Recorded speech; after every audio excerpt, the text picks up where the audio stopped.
तो जैसे कि आप सभी को पता है दोस्तों कि एनसीईआरटी का जो सीरीज़ चल रहा था वो 6 क्लास की हिस्ट्री कंप्लीट हो चुकी है। जो नहीं देखे हैं जा कर के देख लीजिए, प्लेलिस्ट बना हुआ है। और आज है कक्षा 7 का। क्या है? तो आज कक्षा 7 का है और चैप्टर आज है, अध्याय क्या है तो 1 है। आज से स्टार्ट हो रहा है। अब रेगुलर ही ये एनसीईआरटी का जो सीरीज़ चल रहा है वो चैप्टर वाइज आपको अपलोड हो जाएगी वीडियो यूट्यूब पर। और इस चैप्टर का नाम है कि 1000 वर्षों के दौरान हुए परिवर्तन की पड़ताल। आज हम लोग इसके बारे में पढ़ेंगे, जो चैप्टर 1 है और 7 क्लास के हैं। ठीक है। आज स्टार्ट करने से पहले आप सभी से रिक्वेस्ट है कि आप लोग चैनल को सब्सक्राइब कर लीजिए। ऐसा आप लोगों को चैप्टर वाइज 6 to 8 तक का एनसीईआरटी पूरा कराया जाएगा एग्ज़ाम से पहले। ठीक है। तो आज से सोच रहे हैं कि दो वीडियो डालेंगे। एक 6 क्लास के ज्योग्राफी भी स्टार्ट कर देंगे और ये चलते रहेगा, मतलब इतिहास का चलते रहेगा। इतिहास मतलब आज 7 क्लास की स्टार्ट है तो ये भी चलते रहेगा और फिर 6 क्लास का भूगोल का भी शुरू करने वाले हैं। ठीक है। तो चलिए स्टार्ट करते हैं। स्टार्ट करने से पहले चैनल को सब्सक्राइब कर लीजिए ऐसा वीडियो पाने के लिए। यहाँ पर फर्स्ट टाइम क्या है तो मानचित्र 1 है।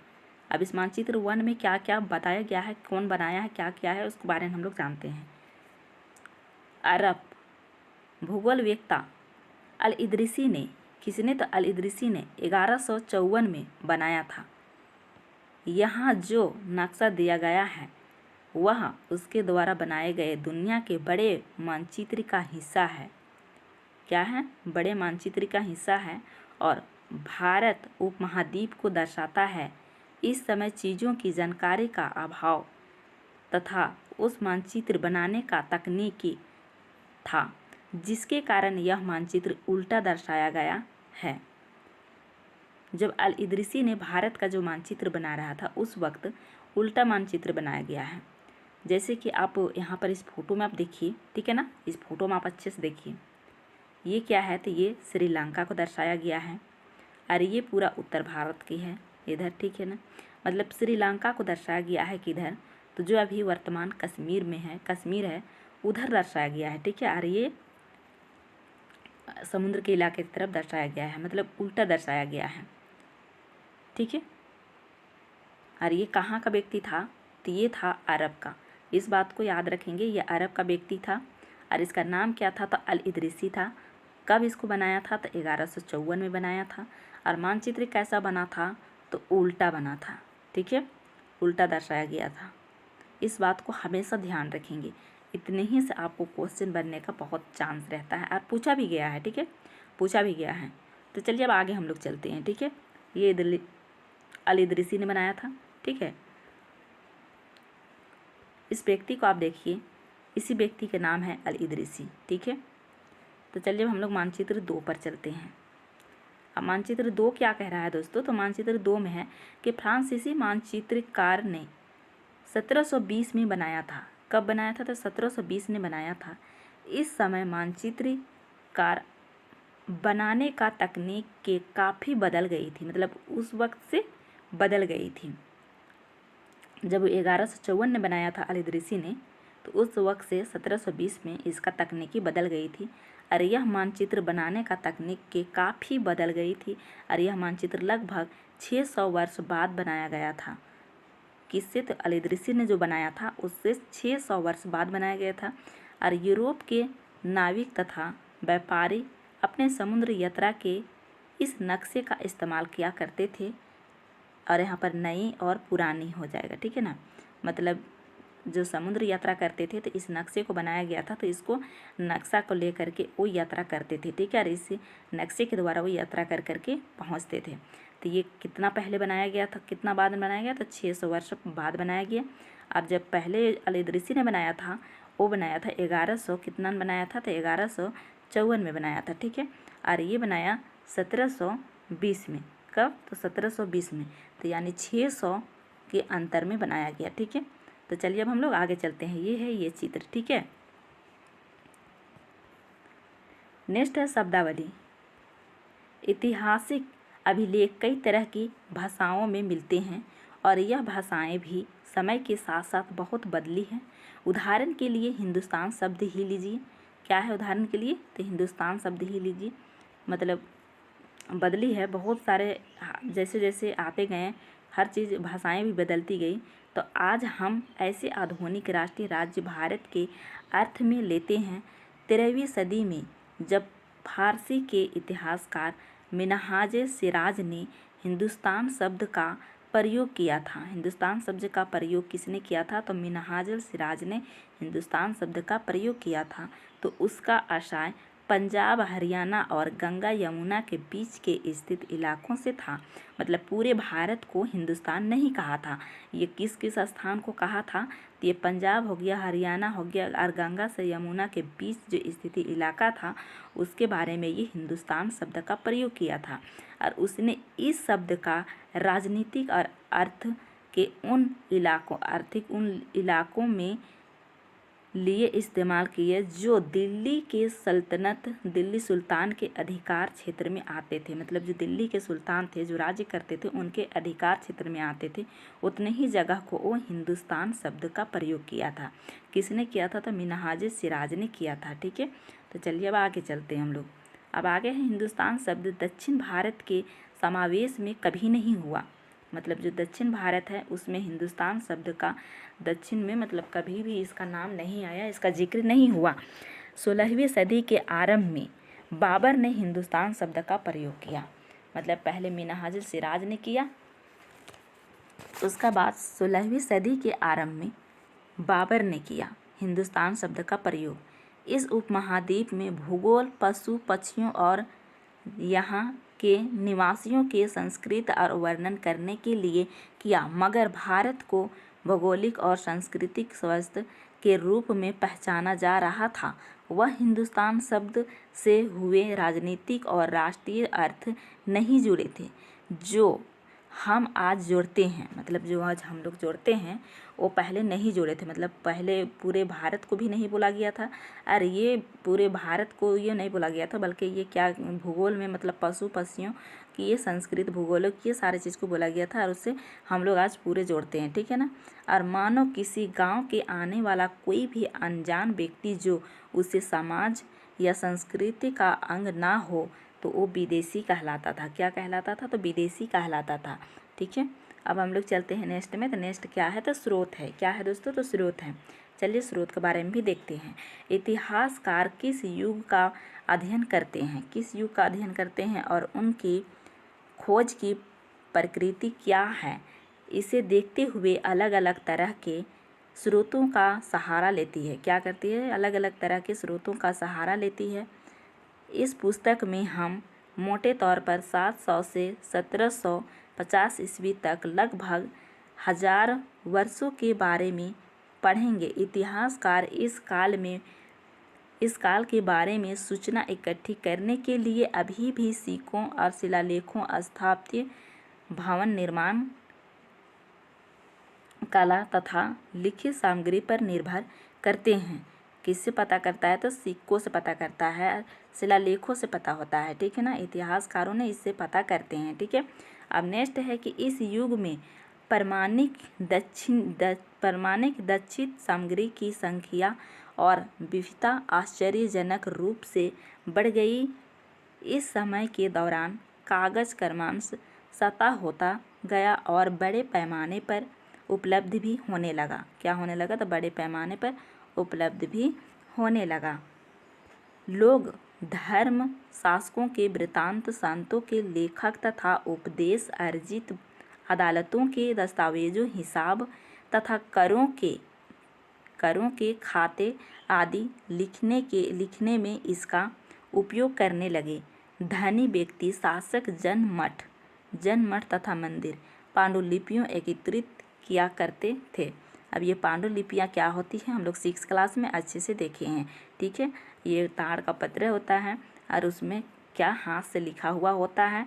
ठीक है ना, इसमें रस्सी लगाकर, धागा लगा करके इसे एक बुक बना दिया जाता है, इसे पांडुलिपियाँ कहते हैं। ठीक है ना, तो चलिए अब आगे चलते हैं। इन पांडुलिपियों को पुस्तकालयों तथा अभी लेखागारों में रखा जाता है। कहाँ रखा जाता है, तो पुस्तकालयों में रखा जाता है और लेखागारों में रखा जाता है। किस चीज़ को, तो ये पांडुलिपि को। ठीक है, और पांडुलिपियों तथा दस्तावेजों से इतिहासकारों को बहुत सारे विस्तृत जानकारी मिलती है। मतलब किससे मिलती है? तो ये जो पांडुलिपि है, इसका दस्तावेज है, उससे बहुत सारे चीज़ें इससे मिलती है सीखने के लिए। मगर साथ ही इनका उपयोग कठिन है, मतलब इसका उपयोग भी बहुत कठिन है। मिलते तो हैं लेकिन इसका उपयोग करना बहुत कठिन है। ठीक है, नेक्स्ट है नए सामाजिक और राजनीतिक समूह। क्या है?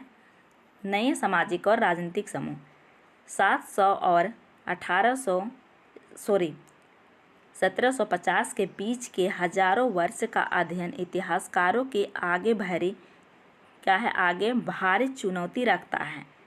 मुख्य रूप से इसीलिए कि इस पूरे काल में बड़े पैमाने पर और उनके तरह के परिवर्तन हुए। इस काल में अलग अलग समय पर और नई प्रौद्योगिकी के दर्शन होते हैं, जैसे सिंचाई में, तरह कटाई में, खर्चे और युद्ध में अग्रयास्त्र और बारूद वाले हथियार का इस्तेमाल। यहाँ तक होगी। अब हम लोग आगे चलते हैं। ठीक है, आगे क्या है? तो इस उपमहाद्वीप में नई तरह का खान पान भी आया। क्या आया? तो ये नई तरह की खान पान भी आया। तो क्या क्या आया? तो आलू आया, मक्का, मिर्च और चाय, कॉफ़ी। ध्यान रहे कि यह तमाम परिवर्तन नई प्रौद्योगिकियाँ किया और फसलें उन लोगों के साथ आए जो विचार भी लेकर आए थे। मतलब विचार जो लेकर के आए वही लोग क्या लाए? तो ये फसलें भी लेकर के आए। उसके बाद परिणाम स्वरूप यह काल आर्थिक, राजनीतिक, सामाजिक और सांस्कृतिक परिवर्तनों का भी काल रहा। किस चीज़ का काल रहा? तो राजनीतिक, सामाजिक और सांस्कृतिक परिवर्तन का भी ये काल रहा। ठीक है, अब आगे चलते हम लोग। यहाँ पर है राजपूत। आप चलिए इससे संबंधित देख लेते हैं। ठीक है ना। अब यहाँ पर देखिए कि इस काल में जिन समुदायों का महत्व बढ़ा उनमें से एक समुदाय था राजपूत। मतलब जिन समुदायों का महत्व बढ़ा उसमें से में एक समुदाय कौन सा था? तो राजपूत था, जिसका नाम राजपूत मतलब अर्थात राजा का पुत्र, मतलब राजा का पुत्र हुआ राजपूत से निकला है। 8वीं से 14वीं सदी के बीच ही यह नाम आम तौर पर योद्धाओं के योद्धाओं के उसे समूह के लिए प्रयुक्त होता था जो क्षेत्रीय वर्णन के होने के दावा करते थे। क्या करते थे? तो क्षेत्रीय जो होते थे उन लोगों ने जो दावा करते थे उन लोगों के ये होते थे। अब क्षेत्र और साम्राज्य, अब इसके बारे में चलिए हम लोग देखते हैं। ठीक है, इस काल में राज्यों के अंतर्गत कई सारे क्षेत्र आ जाते हैं। इस काल में राज्यों के अंतर कई क्षेत्र आ जाते हैं। दिल्ली के सुल्तान गयासुद्दीन बलबन 1266 से 1277 की प्रशंसा में एक संस्कृति परिस्थिति में उसे एक विशाल साम्राज्य का शासक बनाया गया है, जो पूर्व में बंगाल गोंड से लेकर पश्चिम में अफगानिस्तान के गजनी तक फैला हुआ था। कहाँ तक? तो बंगाल से लेकर के ये अफगानिस्तान के गजनी तक। ठीक है, और जिसमें संपूर्ण दक्षिण भारत द्रविड़ भी आ जाता था। जैसे कि यहाँ पर हो गया गोंड, हो गया आंध्र, हो गया केरल, हो गया कर्नाटक, हो गया महाराष्ट्र और गुजरात तक आ जाता था। ठीक है, किसके शासनकाल में? तो गयासुद्दीन बलबन के शासनकाल में। ठीक है, और ये कौन सा शासक था? तो ये दिल्ली सल्तनत के था। ठीक है, उसके बाद 1700 तक इस क्षेत्रों के अपने अपने भौगोलिक आयाम तय हो चुके थे। उनकी भाषा तथा संस्कृत विशेषताएं स्पष्ट हो गई थी। नेक्स्ट है पुराने और नए धर्म। पुराने और नए धर्म के बारे में चलिए देखते हैं। ठीक है, इतिहास के जिन हजार वर्षों की पड़ताल हम कर रहे हैं उनके दौरान धार्मिक परंपराओं में कई बड़े परिवर्तन आए। मतलब बहुत सारे ऐसे परिवर्तन आए। ठीक है, आए।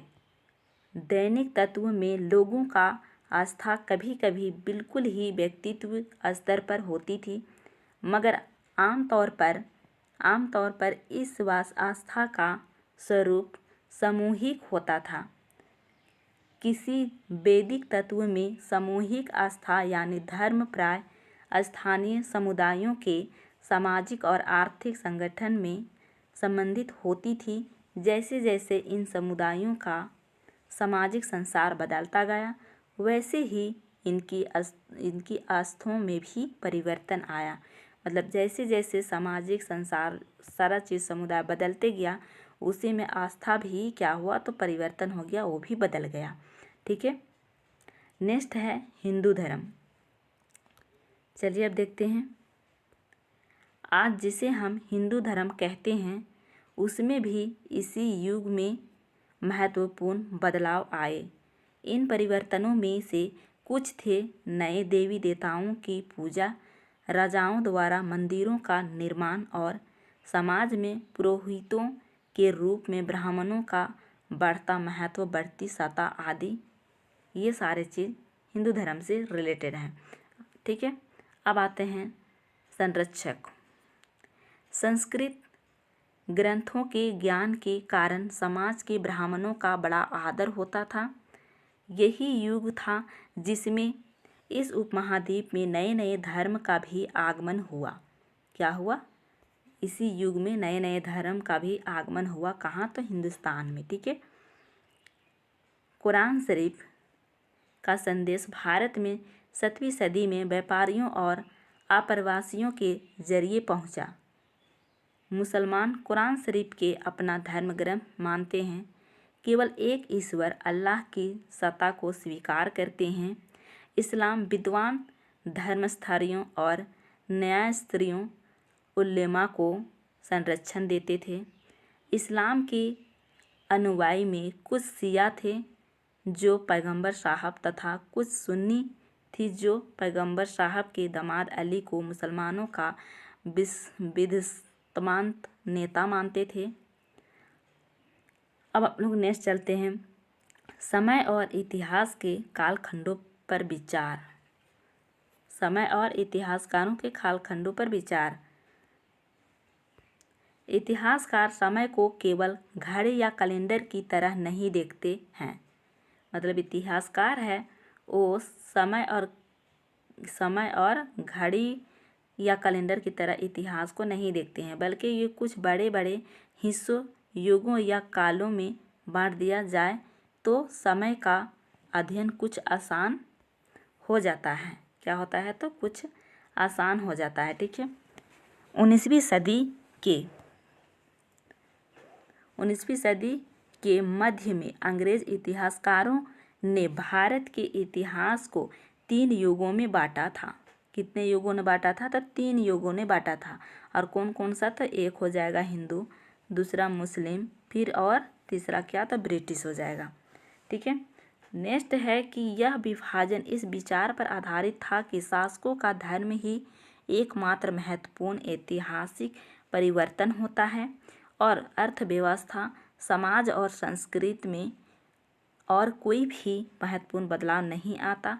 इस दृष्टिकोण में इस उपमहाद्वीप की अपार विविधता की भी अपेक्षा हो जाती है। इस काल विभाजन को आज बहुत कम इतिहासकार आर्थिक तथा सामाजिक कारकों के आधार पर ही अतीत के विभिन्न कालखंडों की विशेषताएं तय करते हैं। लेकिन ऐसा नहीं है। मान के चलिए यहाँ पर हिंदू, मुस्लिम और ब्रिटिश में यहाँ पर विभाजित किया है, तो क्या ऐसा हो सकता है? क्या जब हिंदू अगर करते थे राज, उस वक्त सिर्फ हिंदू भर नहीं करते थे, बहुत से क्षेत्रों में बहुत से ऐसे राजाएं थे जो करते थे। मुस्लिम जब करते थे तो मुस्लिम के वक्त में भी वैसे ही हुआ था कि बहुत से जगह में सब लोग करते थे। उसके बाद ब्रिटिश में भी वैसा हुआ था, लेकिन यहाँ पर ऐसा बांटा गया था। ठीक है, और इसे बांटने वाले कौन थे? तो अंग्रेज इतिहासकार थे। ठीक है, इसको याद रखेंगे। कब बांटे गए थे? तो 19वीं सदी में बांटे गए थे। ठीक है, तो चलिए आज का वीडियो में इतना ही। अगर वीडियो आपको अच्छा लगा हो तो लाइक, शेयर और कमेंट करके ज़रूर बताइए।